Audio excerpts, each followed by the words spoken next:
Hello, welcome to the Away Day Review Show. This is Back of the Net. My name's Sam Davis. My name's Tom Jordan. And if you're new to this series, what we do is we travel the length and breadth of the country, going to away games, supporting the Mighty Cherries, but also analysing the away day too. Because in the Premier League, mate, there's lots of variety in there, loads of different grounds, and we get to experience it all. Yeah, love it, mate. And this is one where we don't talk about what happened on the pitch at all. You see that in other videos. This is all about that away day experience as a whole. Whatever happens on the pitch, doesn't matter, it's irrelevant. But yeah, we travel a lot, but this one was a little bit closer for us. Yes, it was closer. With that in mind, Tom, do you want to do your magic thing and click your fingers? It is Fulham. Wow. This was one we had last season. But what we do is we talk over a number of topics and then we rate them out of 10. Tom, what are the topics that we talk about? We start with the pre-match experience. Okay. So what it's like getting there, what you do before the game, you know, whether it's go to a pub, go to a, I don't know, cafe or something. Everything you do before the game, parking, all that good stuff. Then we go on to the concourse and the refreshments and what it's like kind of more half-time, I guess, and before and after the game, in and around the stadium and underneath.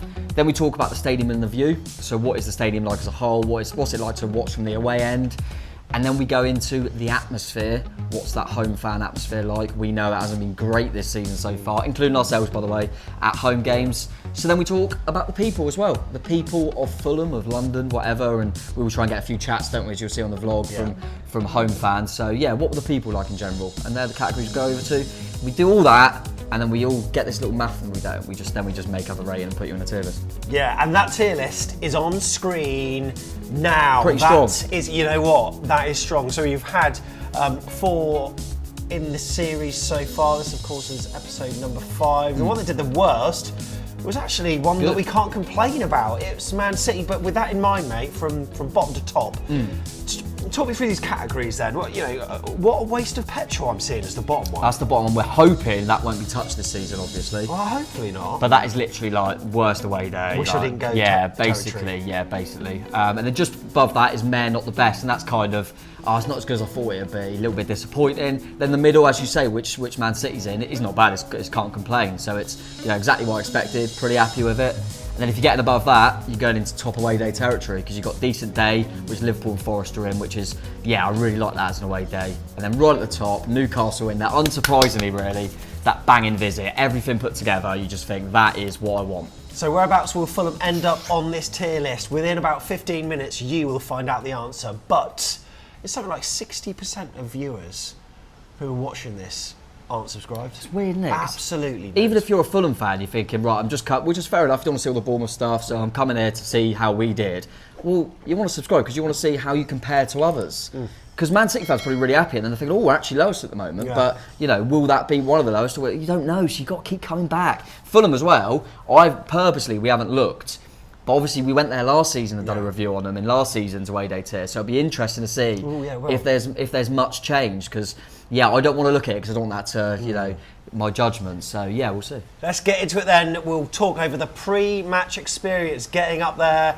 Obviously it's fairly simple, M27, M3 into London, and of course you can get the train, but there were bus replacement services from Bournemouth to Southampton Airport Parkway, then you had to get on. So however you went, or on a coach, it's a fairly swift journey, isn't it, mate? Yeah, and what we did personally about kind of driving in and then getting the train across it was kind of Richmond way, wasn't it? Yeah, we parked at Richmond Rugby Club. That's it. And obviously, the more you go into London, the more expensive parking will be, whether it's an NCP. There's a lack of free parking in London, of course, but there's Just Park, parking apps and your parking space, all kinds of things like that. But they're bloody expensive, even if it's just for a few hours. So what we did, we parked at, like I say, Richmond Rugby Club, which is only a 5-minute walk to the Richmond train station. Then it's a straight line into Putney, first stop, and then from Putney, it's a short walk to the pub. And that was part of our pre-match experience. And look, let's face it, there's a lot of pubs.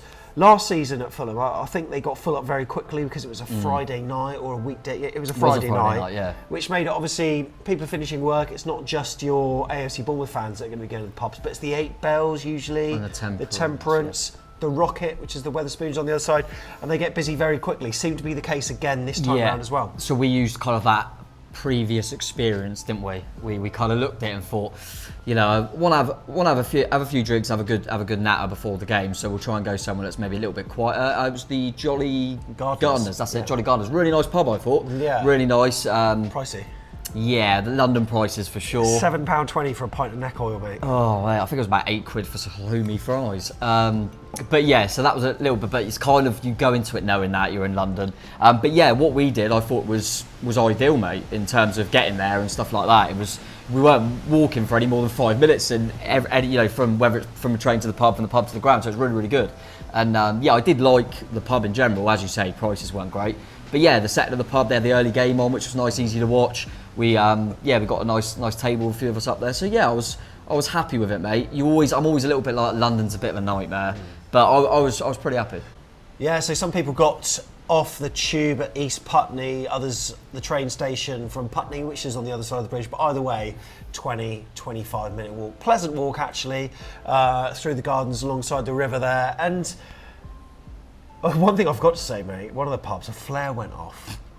Some Bournemouth fan got a flare, the Temperance, I think it was, so they had to temporarily clear the pub out. Who did that? We are massive. We are huge. We need to start getting a reputation. We are the bad boys in town. But no, yeah, I did hear about that. But yeah, I spoke to a few other people that didn't go to the pub that we went to, and everyone seemed to say it all went pretty smoothly, mate. So for a pre-match experience, I think it's pretty solid. Okay, out of 10, what are you going for? I think 7. Tom goes for 7 for the pre-match experience. Okay, next, concourse and refreshments. What concourse? Well, there kind of is. Yeah. It's not one that goes. So we're in the Putney stand or whatever on the left-hand side. It's the first stand you come to. It's the end terrace, and it's also one that is a neutral concourse again, which is weird because you'd think there would be lots of flare-ups and stuff, but there's just not, is it? No, it's kind of, yeah, it weird. is an odd one. Obviously, I remember last season was even weirder because we scored right after half time and everyone was kind of like, who scored? But Fulham aren't exactly known for their hooligan element, though, are they? Really? No, and I think the people in that end certainly are a bit more touristy, maybe, Yeah. and just coming. So you wouldn't, if you were a mad Fulham fan, would you really go in the nuke? Probably not. No. It's not ideal. I don't particularly like that. But what I will say is, I go down a little bit early, obviously, as everyone knows that watches. To get a pint and get any food. I didn't get food this time, but got a pint in. And what I do like about it is they're aware of the fact there's going to be a lot of people down there, and they've got little stalls where you can get. So you go down there, think that queue's a bit big. I go, and there's loads of little stalls where you can get a pint. So I got them straight away, which I think that's good. I think a lot of places wouldn't even think about that, and it'd just be a nightmare. One thing, when I got a beer at half time, it was quite interesting what they did. They sort of fill the glass up with beer pre-pour about 80%, and then when you order, say 2 Amstels or whatever, they just top it up that little bit and then hand it to you straight away. So obviously it makes the first sip quite cold. And yeah, the food was all right. You were near a stall called the Sausage House or something like that, weren't you? Yeah. And a lot of people seem to be quite happy there, but it is difficult. Fairly busy. But there were no queues as far as I could see for the men's toilets. There seemed to be plenty of them. The women's toilets, there seem to be fewer, but obviously they usually are at football, but a few queues there. But other than that, it's a bit of a nightmare trying to find people. But were people allowed to smoke or anything like that, mate? We weren't, but we were. Okay. It was one of them, you get a few of them, where kind of stewards and that are going, just be a bit careful for that. Because they've got to tell you can't, but then they also can't bother with the aggro, and you are outside. So I think, it was one of them where people were. I don't think you particularly can. But yeah, I think it's one of them. I think everything is pretty good, apart from that neutral aspect, which just doesn't feel right. Yeah. So I don't want to be too harsh on this one because I think everything else is all right. So I'm going to stick with a 7, I think. I nearly went 6, but I think, no, it's only the neutral bit. Everything else is all right. So I'm going to go 7. Okay, Tom's going for 7 for that. Okay, the stadium itself, I mean, obviously, a stadium steeped in history. It's quirky, it's wacky, the cottage on the corner, but the brand new Riverside stand, which was partially opened, but that's going to up their attendance significantly, and that's very impressive, I've got to say. And the view itself we're talking about now as well, mate. And wherever you're stood, you get a decent view. It's actually quite a nice distance away from the pitch. You're not too far, you're not too close. I thought it was really nice. It's pretty much ideal. In terms of view, as you say, mate, wherever you are in that away end, it's always a pretty decent view. I've been there in loads of different places. It's always a good view. I've always quite liked the stadium. I've got a little bit of a soft spot for going there, to be honest, mate. And there's no real complaints with the stadium and view for me. Because like I say, like we just alluded to, there's things with the neutral, but you don't notice that till half time. When you're in the stadium, it's nice, and I think we talk about this a few times when we speak about other teams, but it's getting that balance of being quite modern, and they're trying to change bits and keep up with the times, if you like, but also have that character of a stadium that's got that history and stuff. So I really enjoy it, mate. Yeah. Okay. I briefly managed to chat to a few people that were in motorised wheelchairs, and a little bit of a nightmare them having to get through the crowds. Okay. But in terms of when they were sat down, the view wasn't too bad, and in terms of the staff helpfulness, very, very helpful. That's there. Good to know. So that's excellent to know. And there are some stadiums you go to where it's not much of a gradient, so if there's a person that's maybe particularly tall standing in front of you, you still can't quite see properly. However, like no issues like that, and I really like the stadium, and especially when that stand is full as well on the left-hand side, the new Riverside stand. I think what an addition that will be. Love it at Craven Cottage, mate, and I'm glad. Obviously, it's very difficult in London to rehouse yourself, so they've done the right thing by redeveloping with what they've got. Out of 10? I really like it, so I'm going to go higher. I'm going for a 9. 9. Tom's going for a 9 stadium and view. Love that from you, mate. So sometimes when you've got a good stadium, it lends for a good atmosphere. Did you find that at Craven Cottage or not so much? I actually thought we were pretty good. I thought we were good in the away end. Yeah. Home fans, all right. It's so difficult. It's so difficult because there are some stadiums where sound travels really well, and I've just got a feeling that it possibly doesn't very well in that stadium. No, I so probably even agree. if they were raucous at the other end, due to the design of the stadium, the noise probably goes into the roof somewhat and doesn't get heard. I heard very little. Yeah, it probably wasn't the worst, but it wasn't brilliant, and it was quite a decent game as well. So I can't even put that into context. Really, it was quite a end to end, quite a good game. They were okay. I thought second half they were really trying to. They had a lot of the ball and they were trying to get them close, so it wasn't too bad. And as you say, mate, it's difficult to tell when you're right in amongst it in that away end. And obviously, counteract with this we've been pretty poor at home this season as well. We say that on all of them because it's not us comparing to ourselves at home, because we haven't been great either. It is difficult sometimes to get it going, and when you're in the away end, it's always louder, isn't it? So one thing I would say was that there have been some grounds you go to where you almost fear that they're going to score because of the noise level that you're going to get, and it's like, my goodness, this is going to be a frightening sound. When they did score, I was actually sort of disappointed with the roar. Yeah, it wasn't great. Yeah. Is that weird? It was a weird thing to say. No, I do know what you mean, and I'm trying not to be too harsh, but then I'm obviously the more we go along with this, which we might at some point rejig things because it's easy to compare the more games you have. And when I'm trying to compare, I'm going, none of them have been brilliant, but was this good? It wasn't for a home fan atmosphere. So I'm gonna have to go below average. I'm gonna have to go 4. Yeah. I'm gonna have to go 4. Yeah, 4. Okay, and finally we're going to come to the people as well. Look, I know we've got a number of Fulham fans that are subscribers, and we truly appreciate your support of you subscribing to us. Thank you so much. But obviously we met a few inside the Jolly Gardeners on the way to the ground as well.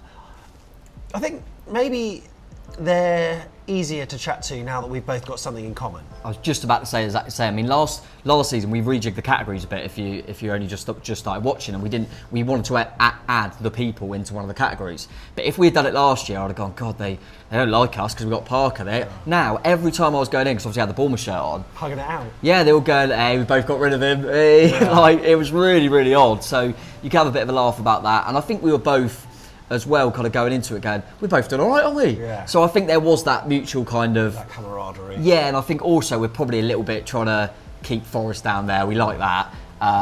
As you say, we both got rid of Parker, so there seems to be a bit more love there now. And yeah, I didn't have any problems, mate.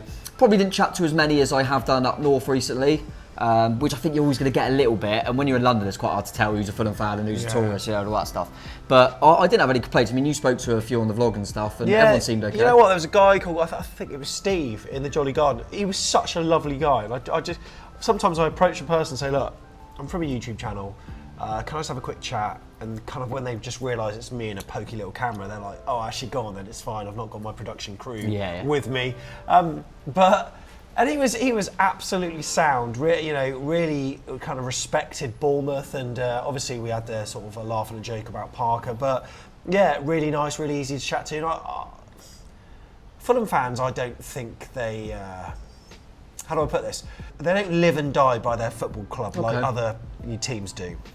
Therefore, it is more of a tourist thing. Dare I say it, the same as Bournemouth as well, because we're a town that is football doesn't even come second or third. It's the beach, it's the tourism, it's everything, and then football's kind of way down the list. Whereas for a lot of towns and cities in the UK, football's their only particularly thing. up north. And I think this is what I'm trying to, in my head, I'm thinking I'm trying to put that into context in the sense that we've had Liverpool away, we've done that, we've had Newcastle, and they're very much live and die by their football club. Yeah, I mean, it all gears around the weekend. Yeah, so you've got to put that, because I didn't have any, like I say, I thought all the people were really nice. I was going to go solid 7, and because of Sammy from Fulhamish, who I adore, what a guy. Yeah, what a guy. 8. 8. For you, Sammy. For you, just for Sammy, that is. Okay then, all right, so... They've done well, I think, done pretty well. They've done all right, which leads us to our tier list. And you know what? We hate YouTube ads as much as you do, but they pay the bills. Back after the break. Now, for some people, that wouldn't have actually been a break because of the algorithm, so they would have just carried on. However, we're back. And look, the tier list is here on screen, Thomas. Been a strong start of the season. Yeah, it has. Because I look at Man City in there and can't complain and think, that was a good away day. So that's how strong it's been. I kind of thought that with the fixtures. I do like Fulham. There's a few things we can't obviously control. That's the distance that it is to Fulham, the time we play them on a Saturday. Weather. Obviously, it's going to be very different to what, a Wednesday night game will be. Weather conditions as well. But, with that in mind, mate, where are you going? I feel like I was unsure, and then when we spoke it out, I feel quite comfortable in my decision. Yeah. I'm going to go with Decent Day. They're in there. They're up the top. They're doing all right. There's 3 in there now. They can join Liverpool and Forest. I mean, they're up there with Forest, but they're a better side, aren't they? But so they'll be happy with that. But yeah, I think it was. I think when I look at it, I go Newcastle is another level at the moment, but I thought it was better than City. So I think I'm happy with that. I think them, Liverpool and Forest, they were all pretty much on par. So I'm happy to put them there, mate. And it's one of them. I do always look forward to Fulham. If we're both in the same league next season, which I would hope we would be, I will look at that and go, looking forward to Fulham. So it's got to be a decent day. Yeah, completely agree with that. Well done, Fulham. And like we say, this is likely to be rejigged towards the end of the season because we'll have all 19 matches then to sort of reclassify and think, oh, maybe we did that in the heat of the moment. Maybe that should go down. Maybe that should go up. We will recalibrate. So we would appreciate a subscribe because at the end of the season we will be back. And the next away day we're going to be reviewing is going to be when we go to West Ham, which obviously another London club. Yeah. So it'll be quite good to see 2 in there and how they compare. And I'm sure Fulham fans want to make sure that West Ham are below them. What are we doing? I've got a concern. Oh no. So West Ham. Yeah. That falls on your birthday. It does. Knowing you, I think you're gonna want to express your birthday by the medium of enjoying yourself. Absolutely. Maybe have a couple of drinks, maybe. I might do just for this one, yeah. I'm a bit worried that that's gonna make everything amazing. That's true, yeah. Do we do a separate tier for Tom's birthday? We're catching a megabus back. Oh yeah, bagging visit. 10 out of 10. Megabus, yeah. Wow, that's brilliant pre-match and all that. I think what I'll try and do throughout the day is kind of, before I've had a few too many, I go, Sam, note this, little notes. You know what I mean? I'll take little notes throughout the game. But yeah, that'll be interesting. Or the next video. I mean, you got to watch it to see. But I could be going, I can't remember. So we'll see, mate. We'll see. But looking forward to it. Monday night one, that one. So see how that compares. The vlog will be out for that on Tuesday. Oh, so yeah, make sure you hit the subscribe button. That's about 10 times I've told them to do that. Right. Till the next one. Up cherries. Up cherries. Oh, I forgot about that. My birthday. That vlog is going to be hell.